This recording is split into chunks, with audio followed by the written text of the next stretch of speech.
Prakash Raj Garu, you have to learn your lessons. I respect you. It's not just Prakash Raj Garu, all the people who thinks in the name of secularism. You're going haywire. Let me tell you guys, we are extremely hurt. Don't make a mockery out of our sentiments. We are deeply, deeply hurt. It's not fun for you. Maybe it might be fun for you. It is not fun for us. It's a deep anguish, deep pain. Don't you ever forget. Before you come and think 100 times and say, talk about Sanatana Dharma. Enough of this. Salu. Shri Pawan Kalyan గారు, నేను ఇప్పుడే మీ press meet ని చూశాను.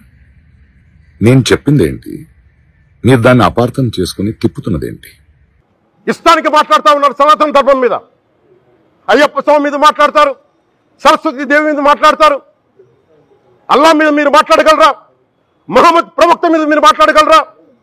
Jesus మీద మీరు మాట్లాడగలరా? అందరూ కూర్చొని సనాతన ధర్మం మీద, వినాయకుడి మీద జోకులు వేస్తారు, దుర్గాదేవి మీద జోక్స్ వేస్తారు, సరస్వతి దేవి మీద జోక్స్ వేస్తారు.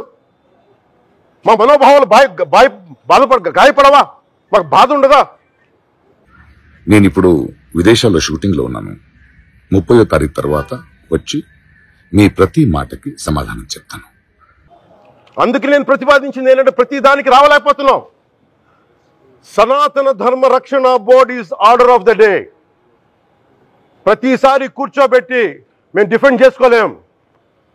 ఇది ప్రతి సగటు హిందువు తాలూకు ధర్మం. ఇదే ఇస్లాం మీద దాడి జరిగితే ఎంతమంది బయటకు వస్తారు? ఈ మధ్య మీకు వీలైతే నా ట్వీట్ ని మళ్ళీ చదవండి, అర్థం చేసుకోండి ప్లీజ్. ఎంతమంది నిరసన తెలియజేస్తాం, రోడ్ల మీదకి రమ్మని చెప్పట్లా. కనీసం మీకు కోపం కూడా రాకపోతే మేము ఏం చేస్తాం? గుడికి వెళ్ళే ప్రతి హిందువు బాధ్యత కాదా ఇది? నా ఒక్కరి బాధ్యతేనా? మా బాధ్యతేనా? మీది కాదా? ధర్మాన్ని పరిరక్షించడానికి మీ బాధ్యత కాదా?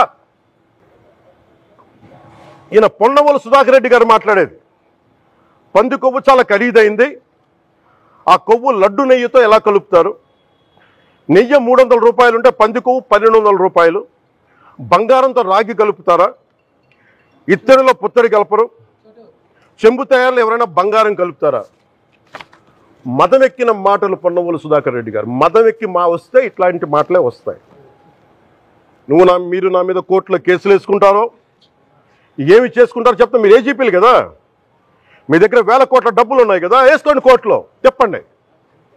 సనాతన ధర్మానికి నోటికొచ్చినట్టు మాట్లాడితే మిమ్మల్ని అందరినీ రోడ్ల మీదకి లాగుతాం, గుర్తుపెట్టుకోండి. తప్పు జరిగింది, ప్రాయశ్చితం చేసుకోండి, లేదంటే మౌనంగా మాట్లాడకుండా ఉండండి అంతే. మా మనోభావాలు ఇంకా రెచ్చగొట్టేలా మాట్లాడొద్దు. భూమన కరుణాకర్ రెడ్డి గారు మాట్లాడతాను నేను వెళ్ళి, హై డ్రామా.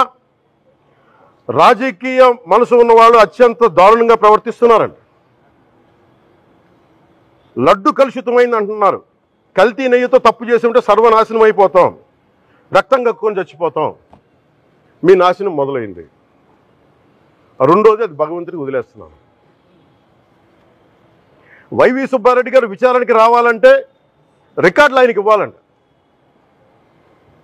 మీరు ప్రభుత్వంలో రికార్డులు మాకు ఇచ్చారా? మాకు ఏం మాట్లాడుతున్నారు మీరు? మీరు కూడా విచారణకి సిద్ధంగా అండి. అసలు ఈవో ధర్మారెడ్డి గారు, ఆ మనిషి గాయబ్. ఈ రోజు దాకా లేడు ఆయన. ఈ రోజు దాకా మళ్ళీ కనిపించలా. ధర్మారెడ్డి గారు, నేను మిమ్మల్ని చూశాను ఆ రోజున. నేను దర్శనానికి వచ్చినప్పుడు మీరు అందరూ ఎలా ప్రవర్తించారో నాకు తెలుసు, నేను చూశా. తిరుమలని ఇష్టారాజ్యంగా చేశారు, అది వ్యాపార కేంద్రంగా చేశారు, ఆధ్యాత్మిక కేంద్రం నుంచి పర్యాటక కేంద్రంగా చేశారు అది.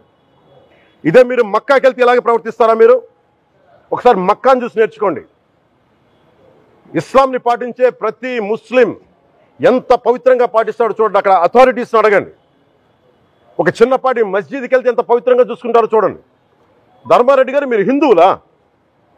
మీ ఇష్టానికి మీరు చేసేసుకుంటారా?